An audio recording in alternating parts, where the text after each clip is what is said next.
Good morning to all of you. Kunal कह रहे हैं कि आज पहले सर सब देख लीजिए तब स्टार्ट करिएगा। डेली क्या हो गया है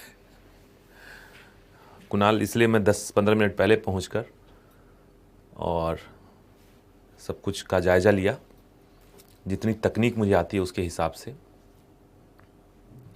और जैसे कल की क्लास डिस्टर्ब हुई है, तात्कालिक तौर पे चौथी इंटरनेट कनेक्टिविटी लगाई गई है। यानी 3 तो पहले से था ही, अब चौथा भी इंटरनेट लगा दिया गया है। तो 4 इंटरनेट के कनेक्शन से अब ये सेवा आप तक पहुंच रही है और आशा है कि ये चारों सेवाओं में से कोई ना कोई एक सेवा तो चलती रहेगी और आपकी क्लास जो है आज सुपर कंडक्टिविटी पक्का, अति चालकता के कॉन्सेप्ट को पक्का ही पूरा करेंगे। मुझे भी बड़ी हंसी आ रही थी कि बात कर रहे हैं हम अति चालक की, जिसमें कुल मिला के बात होती है कि शून्य प्रतिरोध रहेगा, प्रतिरोध का मान कुछ भी नहीं होगा। और सबसे बड़ी दिक्कत है कि हमारे क्लास में ही प्रतिरोध शुरू हो गया है ना। तो होता है, मोरल डाउन आपका भी होता है, मेरा भी होता है। और आपकी ये क्लास जो है साइंस की, आज की जो क्लास होगी वो ऑनलाइन की अंतिम क्लास होगी और फिर जो अगली क्लास में मिलेंगे तो ऑफलाइन में ही मिलेंगे, उसकी सूचना आपको मिल जाएगी। इसका मतलब है कि बहुत जल्दी ही हम लोग मिलने वाले हैं, है ना। तो कुल मिला के मामला ये है कि 3 इंटरनेट कनेक्शन था, चौथा कल लगवाया गया है। भारत की 4 बेहतरीन इंटरनेट की सेवाएं अब ली जा रही हैं और इसके बाद भी अगर क्लास नहीं चल पाई आज, तो मैं यकीन दिलाता हूं कि अगली बार जब इलेक्शन होगा तो मेरा वोट जो होगा नोटा को जाएगा, है ना। कारण है कि इतना टैक्स पे करने के बाद भारत में अगर एक बढ़िया इंटरनेट की सेवा भी ना मिले तो फिर क्या किया जाएगा, है ना। तो सरकार से दरख्वास्त करूंगा, अपील करूंगा कि भाई ये कम से कम जो है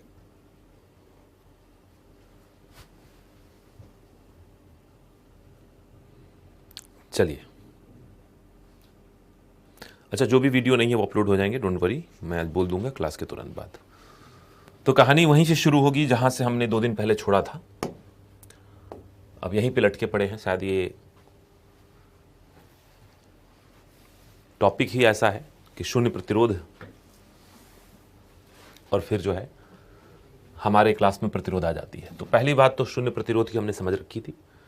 दूसरा टॉपिक मैं बता रहा था कि एक वैज्ञानिक थे माइजनर, जो 1930 के दशक में सुपर कंडक्टिविटी पे काम कर रहे थे, अनुसंधान कर रहे थे। पूरी दुनिया जो थी इस पे कार्य कर रही थी।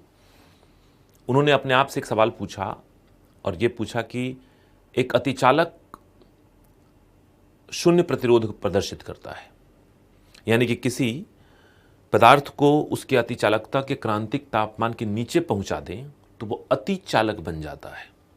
उसमें धारा की प्रवाह बिना किसी प्रतिरोध के होती है। और हम सब जानते हैं कि कोई भी चालक जिसके अंदर से धारा की प्रवाह होती है उसे हम चुंबकत्व के गुण से भी जानने लगते हैं, क्योंकि कोई भी चालक सिर्फ चालक नहीं होता, धारा प्रवाहित करता हुआ चालक एक चुंबक भी होता है।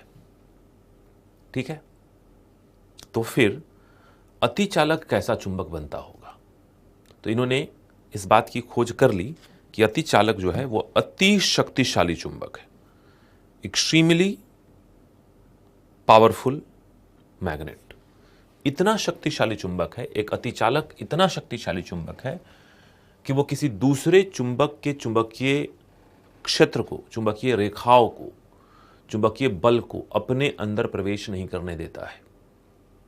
वो इतना ज्यादा शक्तिशाली है। और अगर हम किसी अतिचालक के ऊपर चुंबक को छोड़ दें तो अतिचालक का चुंबकत्व का गुण इतना ज्यादा है कि दूसरा चुंबक उसके ऊपर आकर टिक जाएगा और हवा में लटक जाएगा और ये वाली स्थिति सामने आपके आएगी। तो यहां पे देख रहे हैं ये जो ब्लैक वाला पोर्शन है नीचे, जो बड़ा ठंडा ठंडा दिख रहा है, ये एक अतिचालक है, और इसके ऊपर एक सामान्य चुंबक, ये क्या है, चुंबक है। और आप देख पा रहे हैं कि चुंबक और अतिचालक के बीच में हवा में एक गैप है, और एक मैजिक की तरह यह हवा में लटका हुआ है। हवा में लटक जाना, हवा में ऊपर उठ जाना, इसको हम कहते हैं मैग्नेटिक लेविटेशन या मैगलेव। और आपने एक बात सुनी होगी मैगलेव ट्रेन की। ऐसे ट्रेन जो जापान, चीन, फ्रांस वगैरह में है, जो अपनी पटरी को छोड़कर 6 इंच ऊपर हवा में दौड़ते हैं और स्पीड 400-500 घंटे प्रति 400-500 किलोमीटर प्रति घंटे की हो जाती है ना। तो उसकी बात हम समझ रहे हैं, राइट। तो चलिए इसी बात को लिखते हैं। और टॉपिक का नाम था माइजनर प्रभाव, आपने लिख रखा था शायद, है ना, माइजनर प्रभाव। और उसमें हम लिख रहे हैं टॉपिक के बारे में। लिखिए, इसके अनुसार अतिचालक, इसके अनुसार अतिचालक अति शक्तिशाली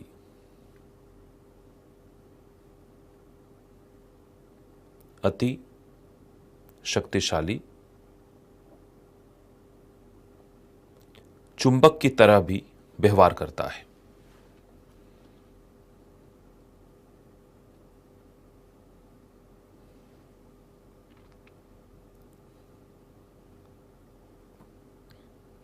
चुंबक की तरह भी व्यवहार करता है तथा किसी अन्य चुंबक के चुंबकीय क्षेत्र को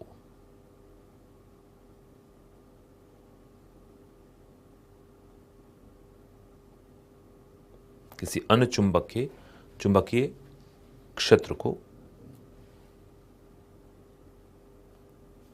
अपने भीतर प्रवेश करने से रोकता है।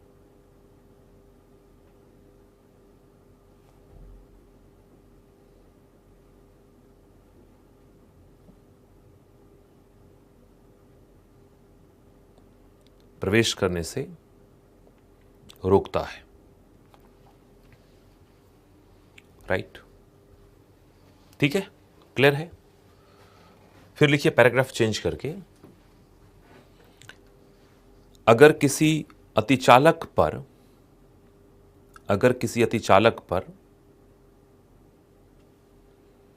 चुंबक रखा जाए, अगर किसी अतिचालक पर चुंबक रखा जाए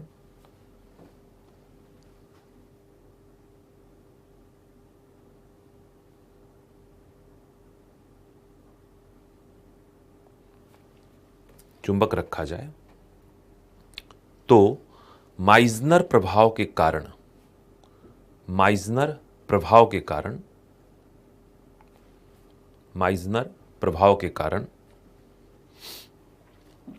चुंबक अतिचालक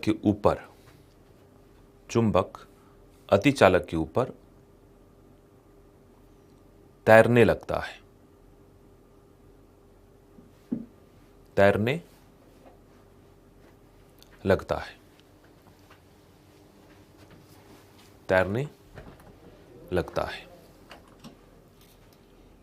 इसे मैग्नेटिक लेविटेशन या मैगलेव कहते हैं।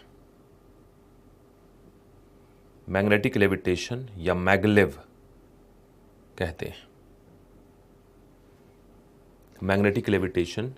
या मैगलेव कहते हैं। राइट। फिर लिखिए नोट करके, एक पॉइंट नोट कर लीजिए इसी में, और लिखिए मैगलेव ट्रेन की प्रेरणा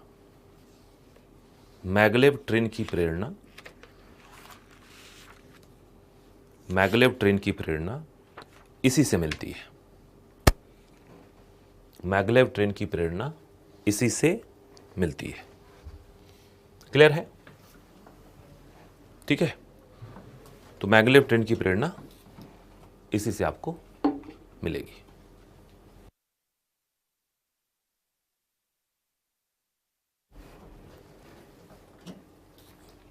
जयवीर पूछ रहे हैं कि सर हाइपर लूप और मैगलेव में क्या अंतर है। मैगलेव तो बताया, पटरी छोड़ के उड़े, और पटरी अगर छोड़ दिया ट्रेन ने तो इस बात को आप समझ सकते हैं कि पटरी छोड़ने के बाद घर्षण तो रहेगा ही नहीं, वायु की घर्षण रहेगी थोड़ी बहुत, और तब जो गति होगी वो पता नहीं 400-500 किलोमीटर आराम से पहुंचता है। दुनिया में मैगलेव ट्रेन चलाई जा रही है और असली बुलेट ट्रेन यही है। इसको कहते हैं ना बुलेट ट्रेन, असली बुलेट ट्रेन यही है। हमारा वंदे भारत वगैरह ठीक है, हम कह देते हैं बुलेट ट्रेन काइंड ऑफ, लेकिन 120-130 किलोमीटर बुलेट ट्रेन नहीं, 400 किलोमीटर से ऊपर जाइए फिर मजा आएगा। फिर एक दूसरा हाइपर लूप। हाइपर लूप एक कॉन्सेप्ट है जिसमें एक बड़ी सी ट्यूब होगी, एक बहुत बड़ी सी ट्यूब होगी, उस ट्यूब में पॉड होगा। पॉड का मतलब ये होगा कि एक ट्यूब है, ये जब मान लो ट्यूब है, ये एक ट्यूब है ना, और इस ट्यूब के अंदर पॉड होगा। पॉड का मतलब इस तरह से कक्ष होंगे जिसमें 2-4 सीटें बनी होंगी व्यक्ति को बैठने के लिए, हो सकता है इसमें 6 लोगों को बैठने की सीट हो, और इस ट्यूब के अंदर निर्वात होगा, इसके अंदर वायु नहीं होगी, और ये ट्यूब इस निर्वात के अंदर बड़ी तेज गति से गमन करेगा। वायु को भी हटा देंगे तो वायु की घर्षण भी नहीं रहेगी, और इसको हाइपर लूप कहेंगे, है ना, कॉन्सेप्ट के लेवल पे ये अभी भी है। ठीक है, तो चलिए 2 बातें हो गई। तीसरा जो कॉन्सेप्ट है, थर्ड, वो भी एक बड़ा इंपॉर्टेंट है अतिचालक के गुणों में। तीसरा है, उसको कहते हैं जोसेफ्सन प्रभाव। जोसेफ्सन्स इफेक्ट, जोसेफ्सन्स इफेक्ट। तो एक और वैज्ञानिक थे जोसेफ्सन, उन्होंने और शोध किए, अतिचालकों पे और काम किया, और उन्होंने कमाल की बात कही। और कमाल की बात ये कही, उनका कहना था कि अगर 2 अतिचालक हो, सुपर कंडक्टर हो, और 2 अतिचालकों के बीच अगर एक कुचालक हो, ये क्या है, कुचालक,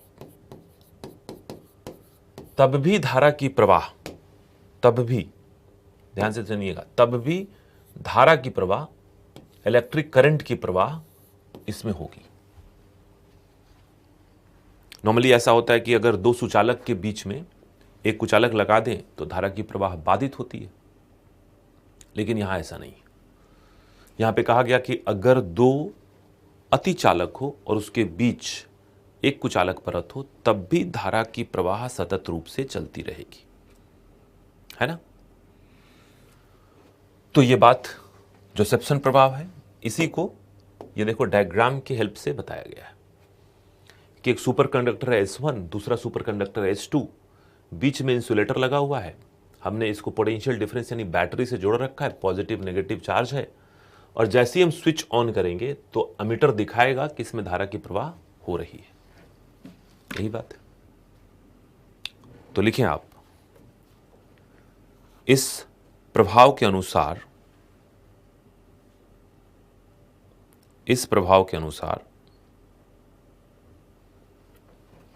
यदि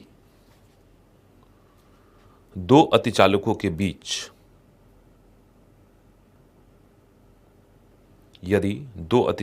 बीच एक पतली कुचालक परत लगा दी जाए,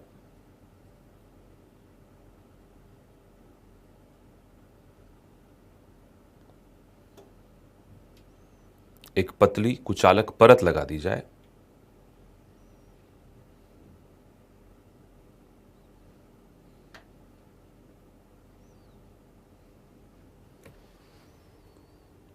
तब भी इससे धारा या इलेक्ट्रॉन की प्रवाह,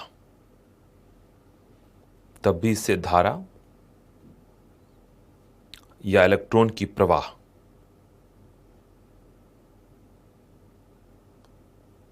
धारा या इलेक्ट्रॉन की प्रवाह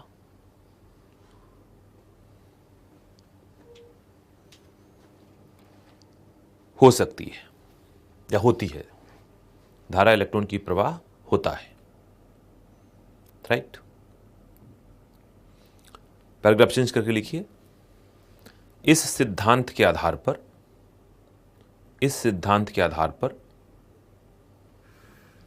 भविष्य में शक्तिशाली ट्रांजिस्टर और माइक्रो प्रोसेसर का विकास किया जा सकता है। शक्तिशाली ट्रांजिस्टर और माइक्रो प्रोसेसर का विकास किया जा सकता है। राइट। तो क्या विकसित कर सकते हैं? ट्रांजिस्टर और माइक्रो प्रोसेसर। वैज्ञानिक परिकल्पना है, हम बहुत कुछ इसके बारे में नहीं जान सकते, है ना। लेकिन आप जानते हैं कि सुपर कंडक्टर के 3 गुणों के ऊपर चर्चा होती है। पहला कि प्रतिरोध शून्य है, और जब प्रतिरोध शून्य होगा तो जितनी धारा एक तरफ डालेंगे उतनी ही धारा आपको दूसरी तरफ से निकल जाएगी। बल्कि आपको बताऊं, H.K. ओन साहब ने एक बड़ा शानदार काम किया। उन्होंने एक पात्र के अंदर तरल हीलियम डाला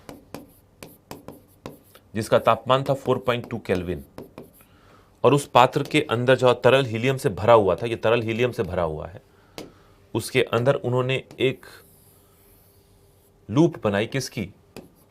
पारे।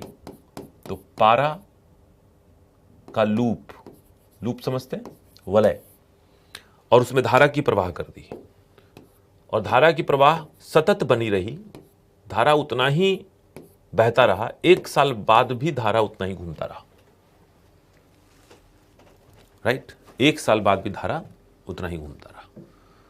तो ये स्टेटमेंट प्रूव करता है फर्स्ट गुण को, जिसको हमने कहा जीरो रेसिस्टेंस। दूसरा माइजनर इफेक्ट, कि अतिचालक सिर्फ अतिचालक नहीं है, वो अति शक्तिशाली चुंबक भी है, और इतना शक्तिशाली चुंबक है कि किसी दूसरे चुंबक के चुंबकीय क्षेत्र को अपने अंदर प्रवेश करने से रोकता है। दूसरा चुंबक इस अतिचालक पे तैर जाएगा। मैगलेव की परिकल्पना इससे प्राप्त होगी, और इसी सिद्धांत से प्रेरणा लेकर लोगों ने मैग्नेटिक लेविटेशन ट्रेन बनाई है।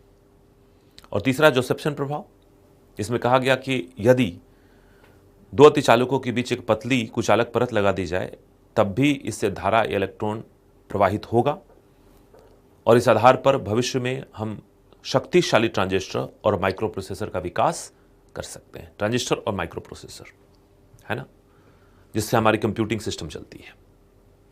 अब सवाल यह है कि चलिए ये सब तो ठीक है, लेकिन अतिचालकों के प्रयोग हैं क्या आज के डेट में? क्या हमने अतिचालकों को इस्तेमाल करना सीख लिया है? तो हाँ, कुछ प्रयोग तो हैं। जो इसके मेजर प्रयोग हैं वो हम देखेंगे। तो पहले पॉइंट तो आप देखिए, आप राइट। तो लिखिए एप्लीकेशन ऑफ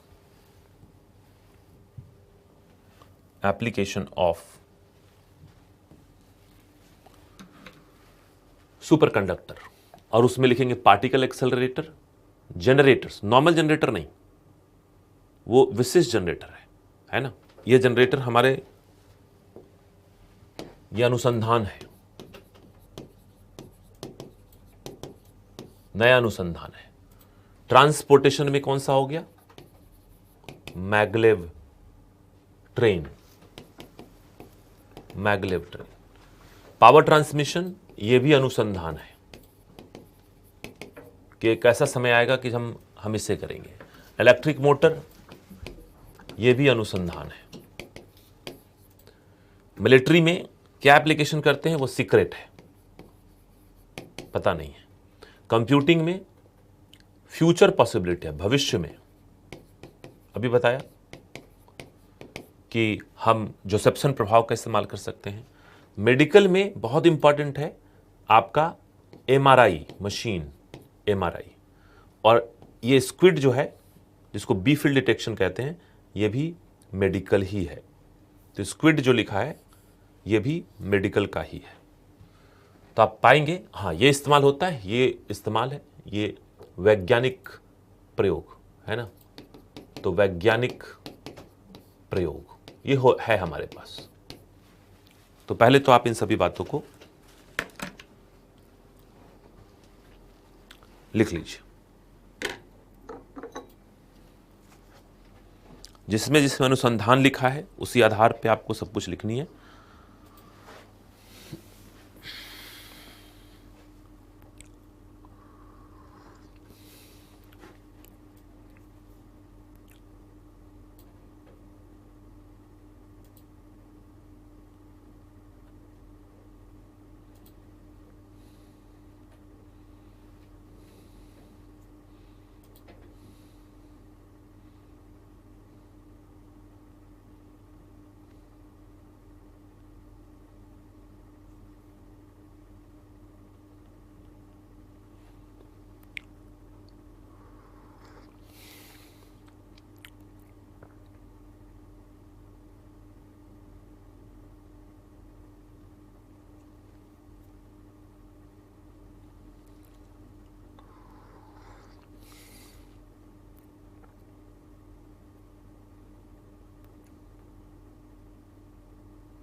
हो गया, लिख लिया। हम लोग इसमें 2-3 स्तर पे बातों को समझेंगे। पहली बात तो आप ये देखिए कि अनुसंधान वाली बात को क्या ही बात करें, और एक बात है कि भविष्य में अगर हमने सामान्य तापमान पर अतिचालकों को ढूंढ लिया तो फिर हम पावर ट्रांसमिशन में बिजली के तार के रूप में इस्तेमाल कर पाएंगे। कंप्यूटिंग में जोसेप्सन प्रभाव के आधार पर हम ट्रांजिस्टर और माइक्रो प्रोसेसर बना पाएंगे।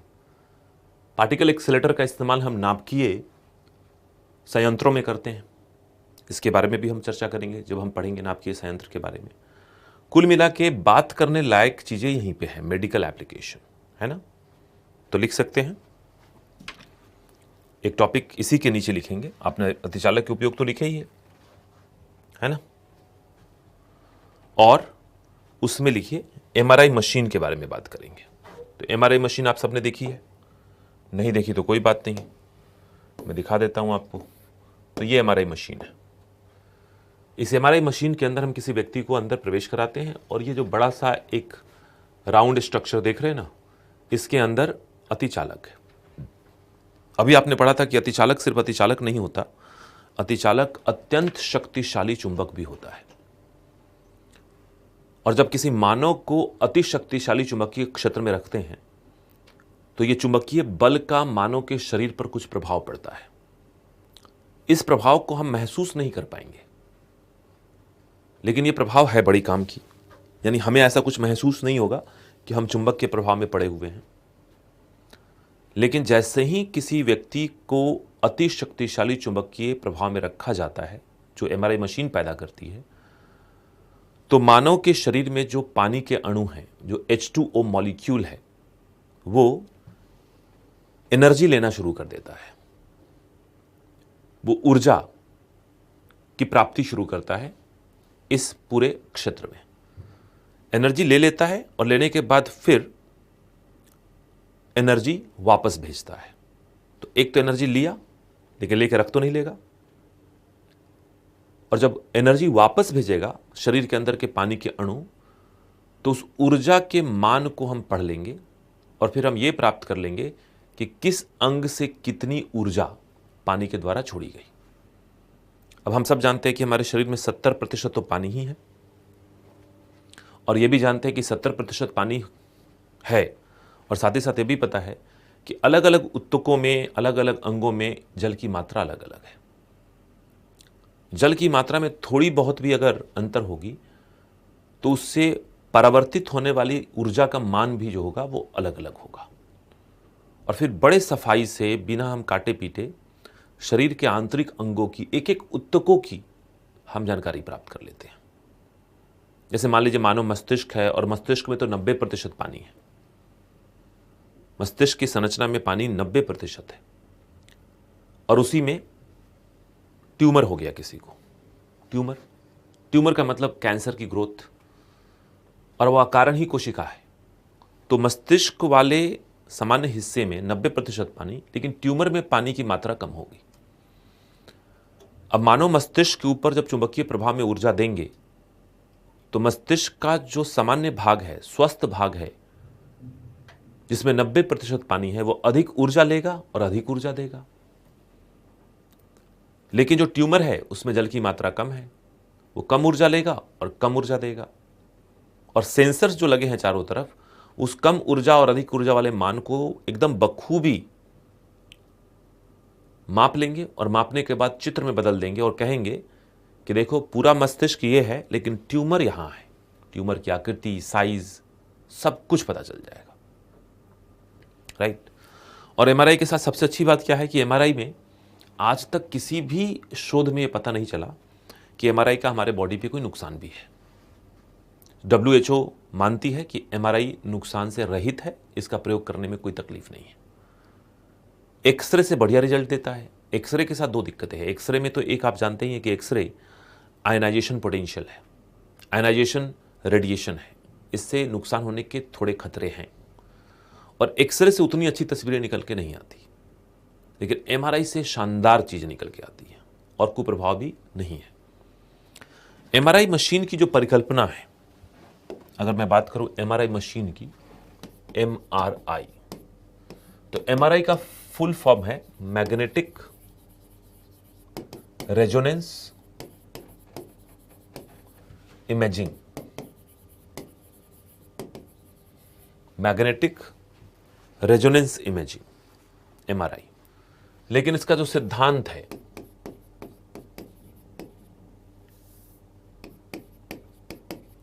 सिद्धांत,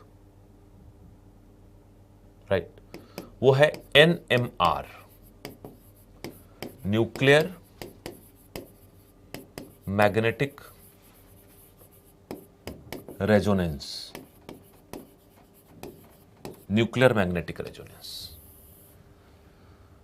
तो इसका नाम एनएमआरआई होना चाहिए था, लेकिन ऐसा नहीं है, क्योंकि वैज्ञानिकों ने जब इसको बनाया तो उसमें न्यूक्लियर वर्ड को लेकर वो संशय में थे। नाभिकीय शब्द का बड़ा ही नेगेटिव मीनिंग है, क्योंकि हिरोशिमा नागासाकी पर बम पटका और वो था न्यूक्लियर वेपन, न्यूक्लियर डिजास्टर। तो वैज्ञानिकों ने कहा कि भाई लोगों को, पेशेंट तो ऐसे ही बेचारा एमआरआई करवाने जा रहा है, वैसे ही डरा हुआ है, और उसी पेशेंट को कहोगे कि आपका जो है ना एनएमआरआई करने जा रहे हैं, न्यूक्लियर मैग्नेटिक रेजोनेंस इमेजिंग, तो न्यूक्लियर शब्द से वो ऐसा डरेगा कि बोलेगा छोड़ दो, मत करवाओ। तो कई बार बड़ी ही चालाकी से या जनमानस के हितों को ध्यान में रखते हुए कुछ वैज्ञानिक पहलुओं को छोड़कर नाम को सरल कर दे तो बढ़िया है। तो नाम तो इसका होना था NMRI, nuclear magnetic resonance imaging, लेकिन लोगों ने कहा drop the nuclear word so that we can drop the negativity. हम कहते हैं ना कि जिस बात में नकारात्मक पहलू हो उस बात को नहीं किया जाए तो बेहतर है। तो वही काम हमने किया। तो लिख सकते हैं, ये तो लिख लीजिएगा। तो इस बात को लिखिए, एमआरआई मैग्नेटिक रेजोनेंस इमेजिंग और सिद्धांत है एनएमआर।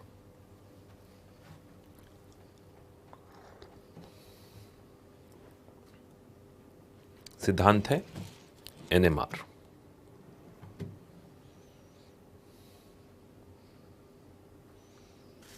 एनएमआर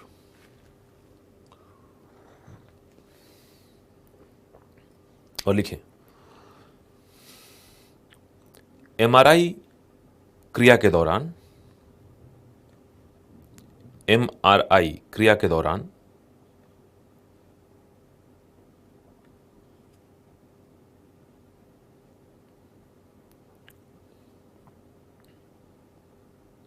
एमआरआई क्रिया के दौरान शरीर के ऊतकों में उपस्थित,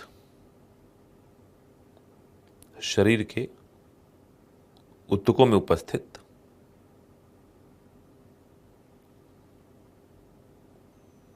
जल या हाइड्रोजन अणुओं को, जल या हाइड्रोजन अणुओं को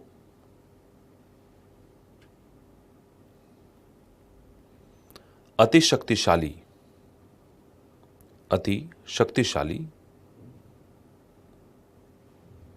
चुंबकीय प्रभाव में,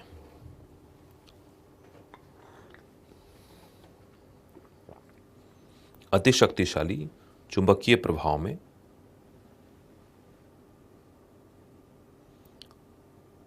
ऊर्जा दी जाती है, ऊर्जा दी जाती है तथा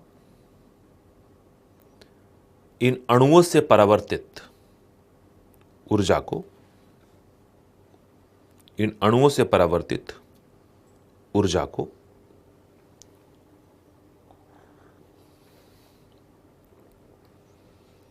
संवेदकों के द्वारा प्राप्त कर,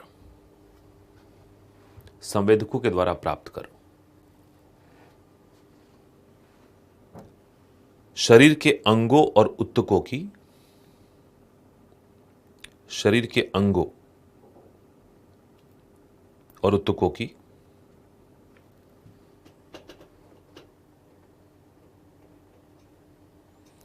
त्रिविमीय 3D तस्वीर प्राप्त की जाती है।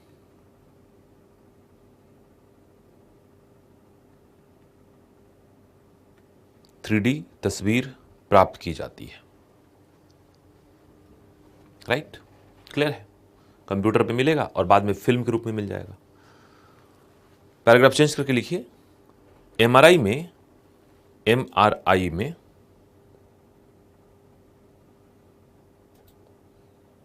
एमआरआई में अति शक्तिशाली चुंबकीय क्षेत्र के निर्माण के लिए या अति शक्तिशाली चुंबकीय क्षेत्र की प्राप्ति के लिए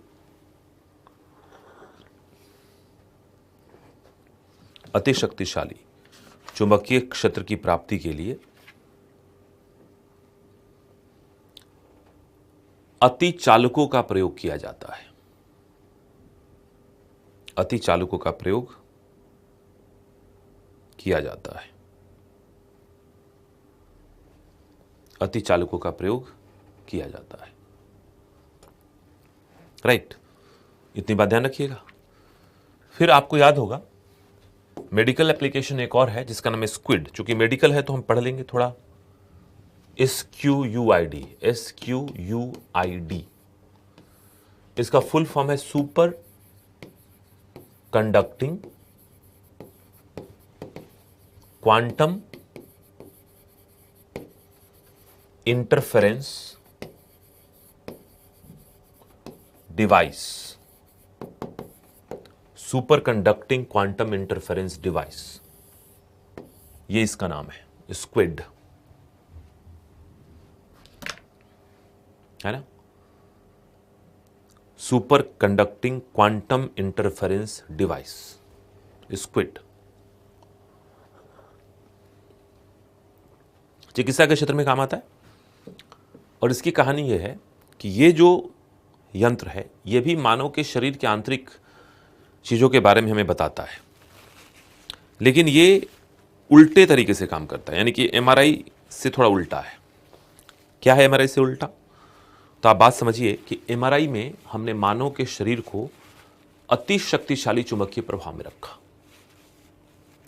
और फिर उस चुंबकीय प्रभाव के कारण जो आपको मिला वो शानदार मिला। लेकिन जैसे कि कई लोगों की चिंता आप में भी होगी कि इतना शक्तिशाली चुंबकीय प्रभाव में मानव शरीर को रखा जाए तो क्या नुकसान नहीं होगा। हालांकि मैं फिर कह रहा हूं कि WHO की बात हम मानेंगे और WHO ने कहा कि आज तक ऐसे कोई प्रमाण नहीं मिले जहां पे मानव के शरीर को इतने शक्तिशाली चुंबकीय प्रभाव में रखने पर किसी प्रकार की कोई दिक्कत होती हो। लेकिन वैज्ञानिकों ने स्क्विड बनाया और कहा कि हम इसमें मानव शरीर को चुंबकीय प्रभाव में नहीं रखेंगे, बल्कि इसमें यह कहा कि मानव शरीर के अंदर भी दो अंग ऐसे हैं जिनके अंदर विद्युत धारा का प्रवाह है। अब आपने बायोलॉजी पढ़ रखी है और बायोलॉजी पढ़ रखी है तो आप सबसे एक क्वेश्चन है कि बताइए वो दो अंग कौन से हैं मानव शरीर में जहां पे विद्युत धारा की प्रवाह होती है और हम उसको यंत्र की सहायता से प्राप्त भी कर सकते हैं, उसके मान को पढ़ सकते हैं, उसको ग्राफ के रूप में ले सकते हैं और डॉक्टर इसका इस्तेमाल करते भी हैं। चलिए बताइए आप लोगों के लिए।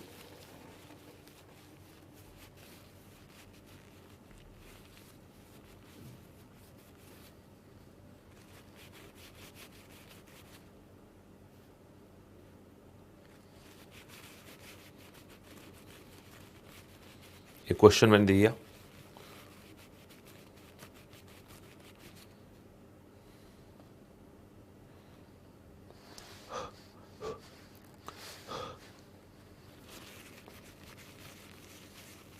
अरे यार देखो तो फिर होने लगा क्या? हार्ट, मस्तिष्क, वेरी गुड, बढ़िया। इसका मतलब बायोलॉजी जो है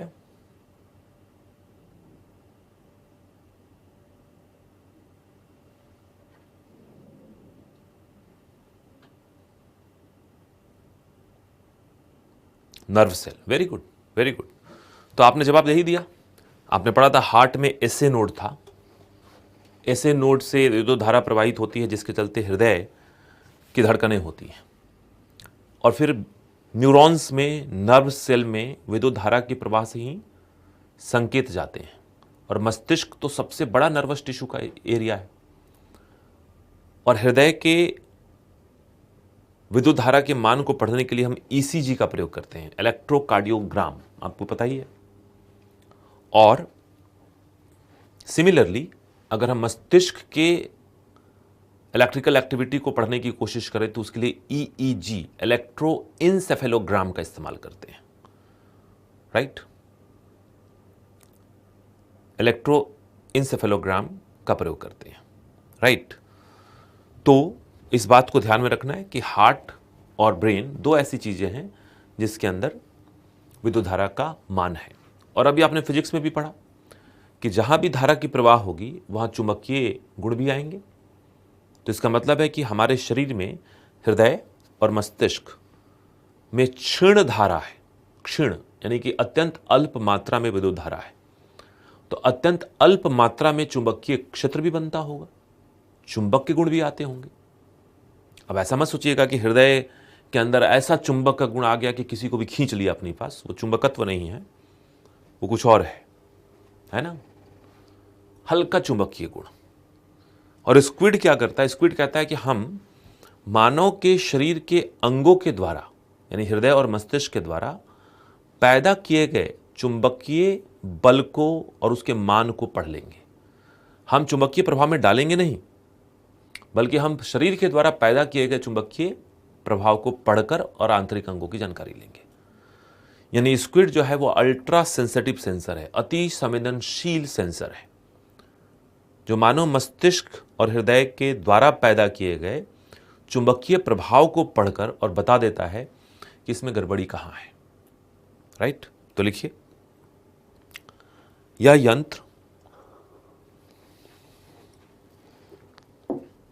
यंत्र मानव के शरीर के द्वारा पैदा,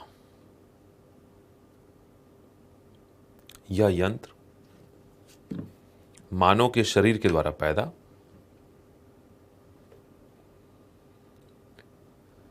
विद्युत चुंबकीय प्रभाव की जांच पड़ताल कर विद्युत चुंबकीय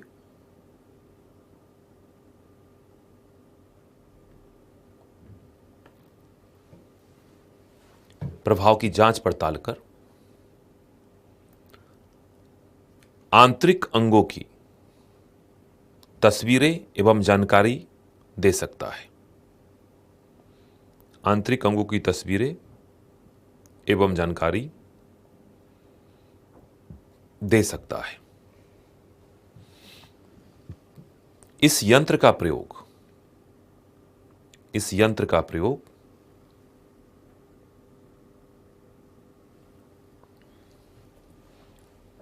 हृदय और मस्तिष्क संबंधी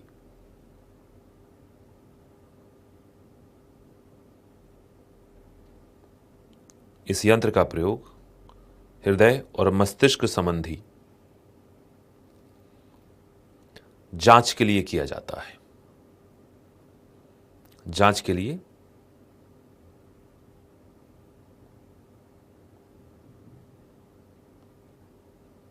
किया जाता है, राइट। पैराग्राफ चेंज करके लिखिए, सूक्ष्म चुंबकीय प्रभाव के सूक्ष्म विद्युत चुंबकीय प्रभाव के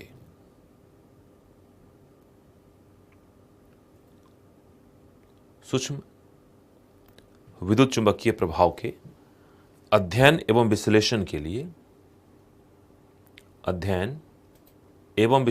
लिए अतिचालकों की आवश्यकता होती है। अतिचालकों की आवश्यकता होती है। अतिचालकों की आवश्यकता होती है।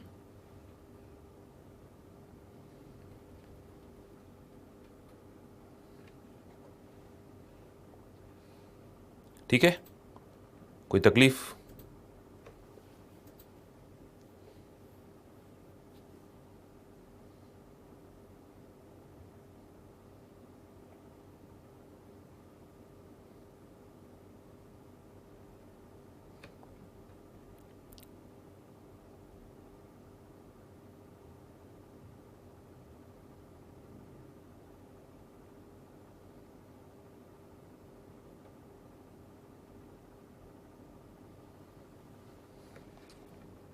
एनीवे, अब एक करंट डेवलपमेंट हम देखेंगे, थोड़ी बात करेंगे करंट डेवलपमेंट की।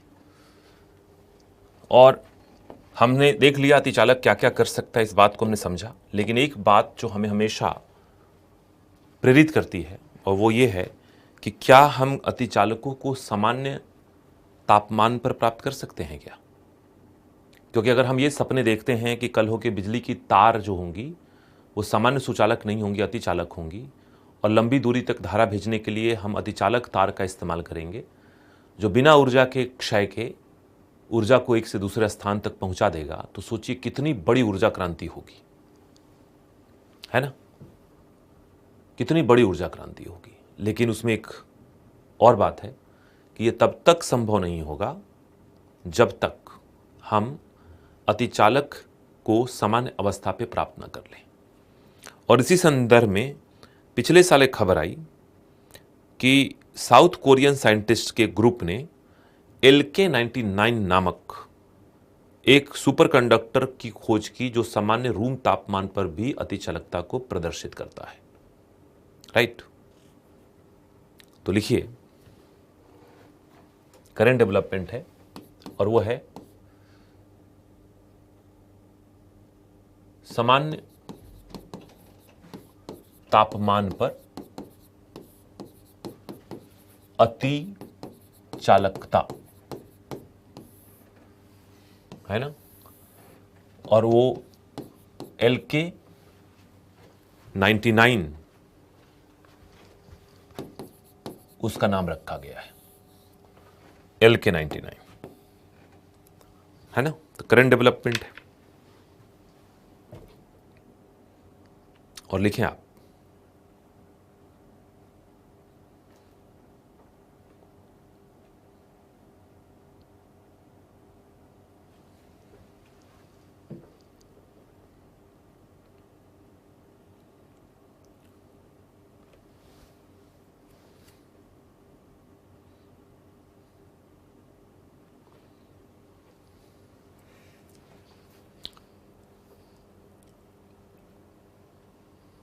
चलिए लिखिए, लिखिए 2023 में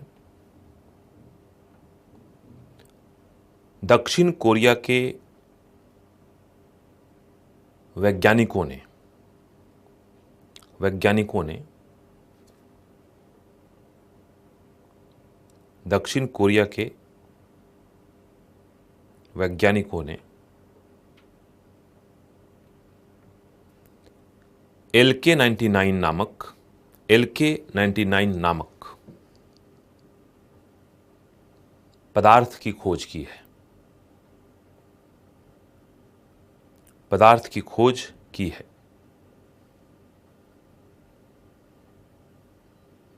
जो सामान्य तापमान पर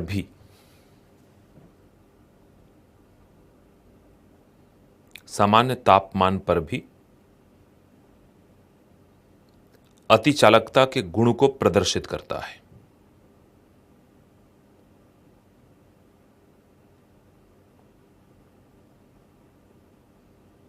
अतिचालकता के गुण को प्रदर्शित करता है।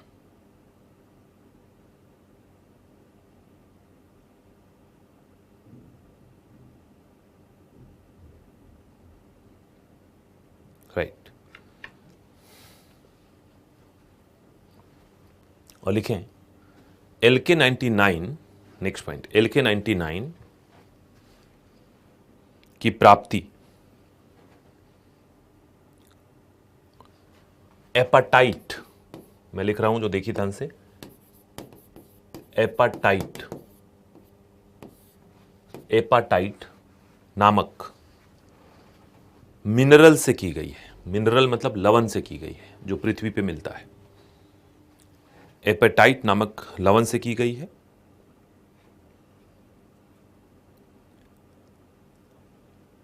Full stop. एपेटाइट लेड यानी कि सीसा तत्वों से बना हुआ, सीसा तत्वों से बना हुआ एक लवण है, एक लवण है जो सामान्य ताप क्रम पर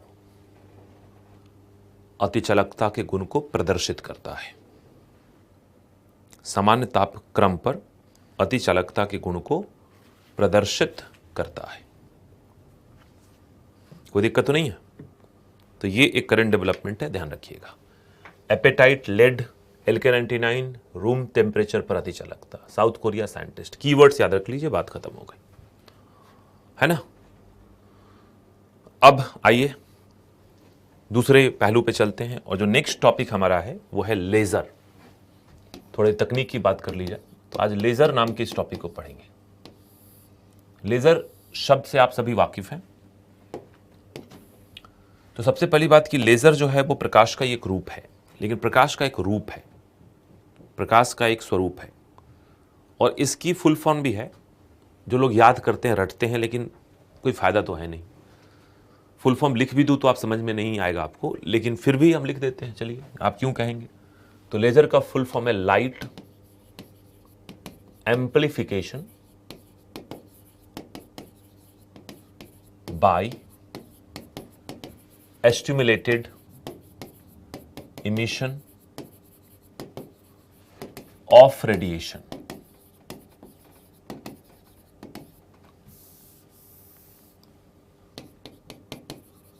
emission of radiation। जैसे मैंने इतनी लंबी बात लिखी और कुछ समझ में नहीं आया, तो बस इस बात को मान के चलिएगा कि बस केबीसी खेलना अगर हो आपको, तो आप इसके फुल फॉर्म को याद रखें, अदरवाइज कोई खास आवश्यकता है नहीं। यूपीएससी ऐसे शब्दों को नहीं पूछती, ऐसी बातों को अब यूपीएससी ने पूछना छोड़ दिया है। आजकल इंटरनेट पे एक यूपीएससी का प्रश्न पत्र बहुत वायरल है। 1947 में सिविल सेवा परीक्षा की जो प्रश्न पत्र थी वो वायरल हुआ है। किसी के पास पड़ा होगा, उसकी फोटो खींच के डाल दी है, और कहा गया कि आईएएस की परीक्षा 1997 में ऐसी थी। और आप पाएंगे कि उस परीक्षा में बीबीसी का फुल फॉर्म क्या है, इसका फुल फॉर्म क्या है, उसका फुल फॉर्म क्या है, ये सब पूछा गया है। तो मैं आपको बताऊं कि 1947 आज़ादी की लड़ाई और उसके बाद आज़ादी की प्राप्ति, उस दौर के स्तर पे तैयारी ना करें, है ना। ज्ञान अर्जित करना हो तो अलग बात है, लेकिन परीक्षा पास करना हो तो फिर कहानी अलग होती है। विडंबना सबसे बड़ी क्या है कि आज भी, और खासकर हिंदी मीडियम के साथ, आज भी वही वाली बात है। सन 47 वाली तैयारी आज भी कराई जाती है, जहाँ पे वैज्ञानिकों के नाम रट लो, फुल फॉर्म याद करो, सन्निवेशी याद करो, वर्ष याद करो, है ना। क्या कर सकते हैं, इसलिए लिख भी देता हूं मैं कि चलो। लेकिन लेजर के बारे में एक बात जो आपको समझ में आनी चाहिए वो ये है, क्योंकि हम प्रकाश पढ़ चुके हैं, तो एक बात समझ में आनी चाहिए, वो ये है कि लेजर प्रकाश का स्वरूप है। तो प्रकाश का स्वरूप है, ये बात आपको बस समझ में आनी चाहिए, राइट। अब अगर लेजर प्रकाश का स्वरूप है तो प्रकाश से अलग कैसे है। आप सबने लेजर का इस्तेमाल किया ही होगा। कई बार हम लेजर टॉर्च से इधर उधर इशारे या प्रिंट करते हैं, कहीं दीवारों पे थोड़ा सा एक डॉट बनाते हैं लाल वाले लेजर से, राइट।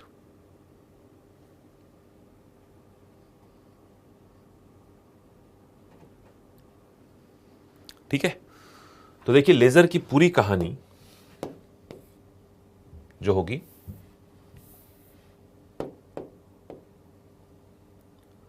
मैं आपको बताऊं, 3 स्तर पे हम इसको समझेंगे। लेजर समझने के लिए बहुत जरूरी है कि हम वापस लौटे किस बिंदु पर, हम वापस लौटे प्रकाश के ऊपर, है ना।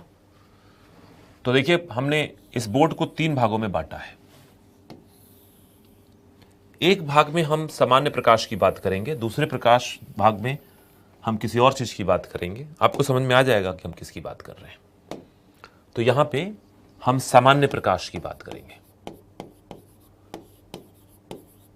सामान्य प्रकाश का मतलब जो विब्जियोर है, जिस रोशनी में आप अभी बैठ के पढ़ रहे हैं ना, चाहे सूर्य की रोशनी हो चाहे बल्ब की रोशनी हो, वो सामान्य प्रकाश है, उसमें एक रंग नहीं है, 7 रंग है। और 7 रंग को हम कहते हैं बहुवर्णी प्रकाश। आप चाहे तो इसको बहुवर्णी या मल्टी क्रोमैटिक कह सकते हैं। शब्द मैं लिख रहा हूं, ध्यान दीजिएगा, मल्टी क्रोमैटिक। तो एक नॉर्मल बल्ब जब जलाते हैं, एलईडी जलाते हैं, ट्यूबलाइट जलाते हैं, तो उससे जो सफेद रोशनी आती है वो सफेद रोशनी 7 रंगों से बनी है। और 7 रंगों से जब बनी है तो उसमें 7 रंग हैं, तो वो मल्टी क्रोमैटिक है, बहुवर्णीय है। वर्ण यानी रंग बहुत सारे। ठीक है, हम उसकी चर्चा करेंगे। दिवाली की लड़ियों में हम देखते हैं ना, लाल रंग की प्रकाश एक बल्ब दे रहा है, दूसरा वाला नीला दे रहा है, तीसरा वाला हरा दे रहा है, देखा होगा आपने। तो जब कोई बल्ब एक ही प्रकाश पैदा करे, एक ही रंग का प्रकाश पैदा करे, तो उसको कहते हैं एक वर्णी प्रकाश, मोनोक्रोमैटिक लाइट, है ना। ठीक है, तो एक बल्ब ऐसा जो लाल प्रकाश है, घर में भी लगा देते हैं हम लोग कई बार, लाल प्रकाश वाला बल्ब, नाइट बल्ब के रूप में, है ना। तो उसको कहेंगे हम, जो दूसरा पहलू है उसको कहेंगे हम एक वर्णी प्रकाश या मोनोक्रोमैटिक लाइट। मोनोक्रोमैटिक लाइट, एक वर्णी प्रकाश, राइट। जैसे कि लाल, हरा, नीला, ऐसे प्रकाश। और तीसरा जो है हमारा थर्ड, बड़ा इंपॉर्टेंट, हमारा मेन जो टॉपिक है वो हमारा लेजर है। तो ये भाई साहब है लेजर। तो लेजर भी प्रकाश का ही रूप है। तो तीनों प्रकाश के ही मामले हैं। अब देखिए, मैंने आपको कहा था, याद होगा आपको, थोड़ा सा पीछे जाके देखना होगा कि हमने इस बात को कहा था, मैं दूसरे बोर्ड पे आपको दिखा भी देता हूं, कि जो विब्जियोर लिखते हैं ना, तो विब्जियोर जब लिखते हैं तो हमने कहा था कि ये 700 नैनोमीटर है इसका लैम्डा का मान, और यहां तक लैम्डा का मान आते आते 400 नैनोमीटर हो जाता है। तरंग दैर्घ्य का मान 700, इधर 400। अलग अलग रंगों के तरंग दैर्घ्य अलग अलग होते हैं। तरंग दैर्घ्य बदलेगा, रंग बदलेगा, तरंग दैर्घ्य बदलेगा, रंग बदलेगा। तो जब मैं कहता हूं बहुवर्णी प्रकाश है, जब मैं ये कहता हूं कि बहुवर्णी प्रकाश है, तो भाई उसमें अलग अलग रंग है, और अलग अलग रंग है तो तरंग दैर्घ्य अलग अलग है। और तरंग दैर्घ्य क्या होता है? ये तरंग दैर्घ्य होता है। यहां पे ये 700 नैनोमीटर है, तो यहां घट के क्या हो गया? कम हो गया, 400 हो गया। तरंग दैर्घ्य ज्यादा, तरंग दैर्घ्य कम, कह सकते हैं। तो भाई जो हमारी सामान्य प्रकाश, जो इस प्रकाश में आप पढ़ रहे हैं ना, उसमें मान के चलिए, जैसे मैंने पहले भी कहा था कि हम मान लेते हैं कि एक ये प्रकाश का क्षेत्र है जो लाल है, यानी रेड, ऑरेंज, येलो, सब मिला के लाल जैसा है। फिर एक है वायलेट, इंडिगो, ब्लू, ये नीला वाला है, और बीच में हरा वाला है, तो 3 हो गए। ऐसे भी मानते हैं कि प्राथमिक रंग 3 होते हैं, हरा, नीला और लाल, जिसमें लाल का तरंग दैर्घ्य सबसे ज्यादा है, हरा का तरंग दैर्घ्य बीच बीच का है, और नीले का तरंग दैर्घ्य सबसे कम है।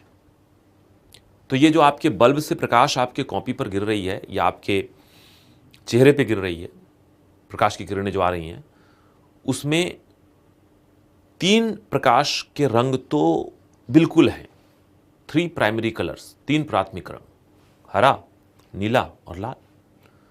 लाल का तरंग दैर्घ्य सबसे अधिक, उससे कम हरे का, और उससे कम नीले का।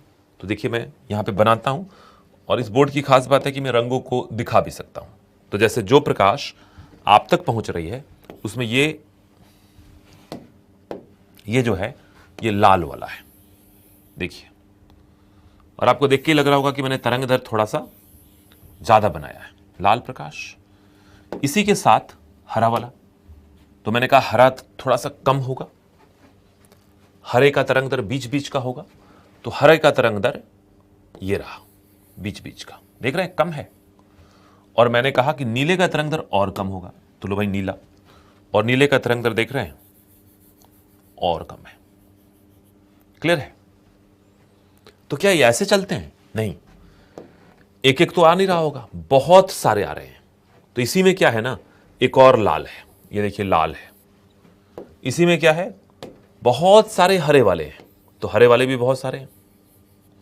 और इसी में क्या है, नीला वाला भी बहुत सारा है, तो नीला वाला भी कई सारे हैं। यानी एकदम समझिए कि वो आपस में उलझा हुआ टाइप से है। लेकिन अगर ध्यान से देखेंगे तो आप पाएंगे कि इसमें लाल, हरा और नीला, अब जब तीनों एक साथ चलते हैं, हालांकि तीनों की कदमों की लंबाई अलग अलग है, तीनों के तरंग दर का मान अलग अलग है, चल एक ही साथ रहे हैं क्योंकि सबकी स्पीड वही है 3 लाख किलोमीटर प्रति सेकेंड, तो ये सफेद प्रकाश के रूप में होगा, है ना। ध्यान दीजिएगा, तरंग दर लाल का सबसे अधिक, हरा का थोड़ा कम और नीले का सबसे कम, और यही 3 चीजें होंगी। अगर हम एक वर्णी प्रकाश की बात करें, एक वर्णी प्रकाश, तो मान लीजिए लाल प्रकाश है तो लाल ही रहेगा सिर्फ। इसमें क्या है ना, सिर्फ लाल एक साथ चल रहा है, देख रहे हैं आप, ये सिर्फ लाल है, एक वर्णी प्रकाश है।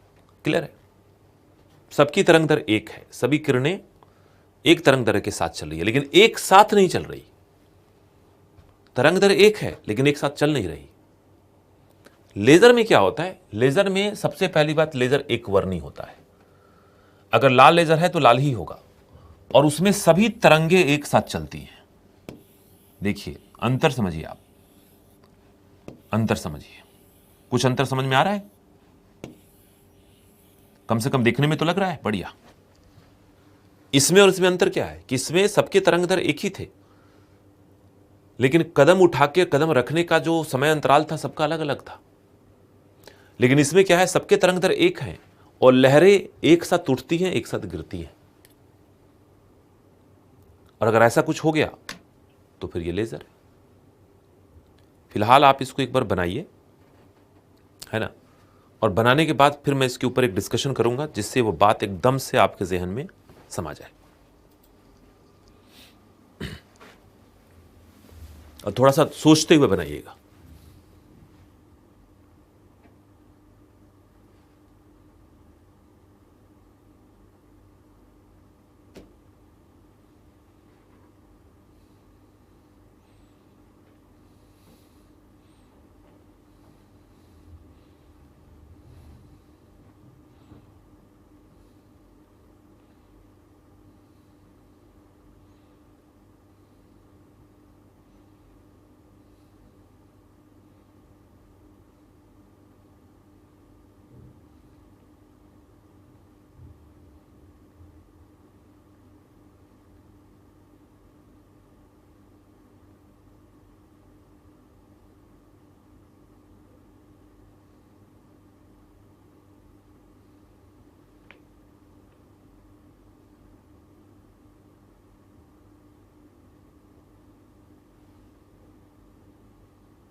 तो देखिए, सामान्य प्रकाश में एक से अधिक रंग होते हैं, 3 रंग आवश्यक तौर पे होते हैं, सबकी तरंग दर अलग अलग है। एक वर्णी प्रकाश में रंग एक होता है, लाल हो, नीला हो, हरा हो, तो सारे तरंगों की तरंग दर एक होगी, लेकिन वो सब साथ नहीं चल रहे हैं, हर एक तरंग अपने हिसाब से चल रहा है। और लेज़र में अंतर यही है कि लेज़र एक वर्णी ही होता है, तो तरंग दर तो एक होंगी, लेकिन साथ साथ एक और बात होगी कि लेजर एक साथ उठेगा और एक साथ गिरेगा, है ना। अब मैं आपको इसको एग्जाम्पल से समझाता हूं। जैसे कि आप कभी अगर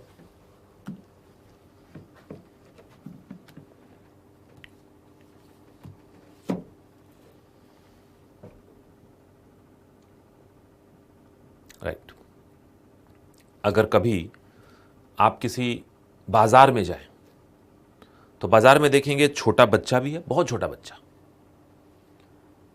थोड़ा मध्यम आकार का बच्चा भी है, आपके कंधे तक वाला बच्चा भी है, आप भी हैं, और आपसे 1 फुट ऊपर वाला आदमी भी है। सबसे हंसी तो तब आती है कि जब एक छोटा बच्चा हो, छोटा बच्चा मतलब कि मान के चलिए 4 साल का बच्चा। अब 4 से 5 साल का जो बच्चा होता है ना, वो ना तो बहुत छोटा ना तो बहुत बड़ा, इसके साथ अगर शॉपिंग करने निकल जाओ जीवन बर्बाद है। एक तो इसकी कदम छोटी छोटी है, तो ये तेज चल नहीं सकता। दूसरा, ये इतना बड़ा है, मैंने वजन जो है इसकी 20-22 केजी है, कि उसको उठा नहीं सकते आप गोद में, और उठा भी लिया अगर तो उठा के चल नहीं पाएंगे बहुत देर तक, है ना। तो आप देखे होंगे, मैं तो कई बार जाता हूं, तो मैं शॉपिंग मॉल में कम ही जाता हूं, लेकिन जब भी गया तो मैं लोगों को देखता हूं, बड़ा मजा आता है। और फिर देखता हूं कि मम्मी या पापा एक छोटे बच्चे का हाथ पकड़ते हुए और चले जा रहे हैं। पापा के कदम तो लंबे लंबे हैं, तो पापा टहल रहे हैं। बच्चा जो है वो 5 साल का, उसकी कदम छोटी है, वो दौड़े जा रहा है, छोटे छोटे कदमों से दौड़े जा रहा है। देखो, मम्मी पापा और बच्चा तीनों की जो कदमों की लंबाई है वो अलग अलग है, और तीनों चल रहे हैं, राइट। लेकिन तीनों की गति भी एक ही है, लेकिन कदमों को उठा कर रखने की जो आवृत्तियां हैं वो सब अलग अलग है। तो देख रहे हैं आप, वही कहानी है। Got it. तो कई बार ऐसा भी होता है, मेरे साथ भी ऐसा होता है कि अगर मैं कभी वॉक कर रहा हूं शाम वाम में, तो कई बार लोग मुझे टोक देते हैं, क्योंकि थोड़ी तेज और लंबे कदम से चलने की आदत है। तो दूसरा आदमी टोक देता है कि वॉक कर रहे हो, भागे जा रहे हो कहीं, धीरे चलो, है कि नहीं।